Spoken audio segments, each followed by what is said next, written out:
दोस्तों आखिर देवता, भगवान और ईश्वर में क्या अंतर होता है, ये सबसे पहले जानते हैं कि देवता कौन होते हैं।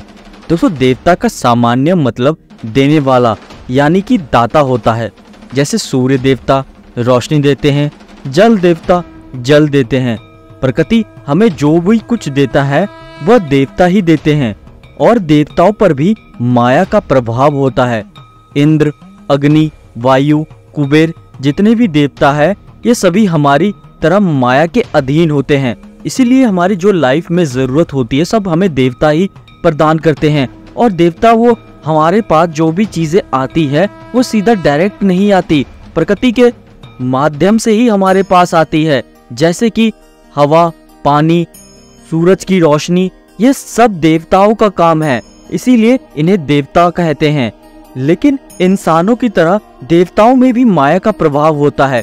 वो इसीलिए क्योंकि वह माया के अधीन होते हैं और माया के काबू में होते हैं और हो सकते हैं, क्योंकि देवताओं का काम होता है प्रकृति तक सब कुछ नियमित मात्रा में पहुंचाना, इसीलिए वो देवता कहलाते हैं। दोस्तों चलो अब जानते हैं भगवान कौन होते हैं।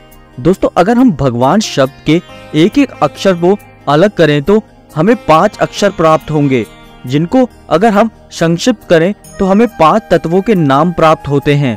भूमि, गगन, अग्नि, वायु, नीर। और इन 5 तत्वों से ही इस पूरी सृष्टि का निर्माण हुआ है। हमारा शरीर भी इन 5 तत्वों से मिलकर बना है।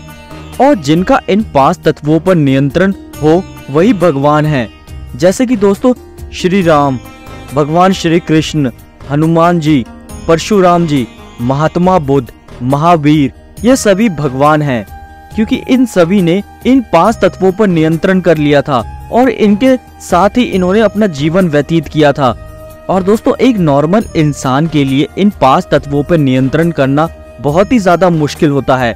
ये लोग इंसान थे लेकिन इन्होंने इन 5 तत्वों को अपने अधीन किया और इन पे काम किया, तब जाके ये भगवान कहलाए। दोस्तों अब बात करते हैं कि ईश्वर कौन है। दोस्तों ईश्वर एक ही है जो सृष्टि की कण कण में मौजूद है।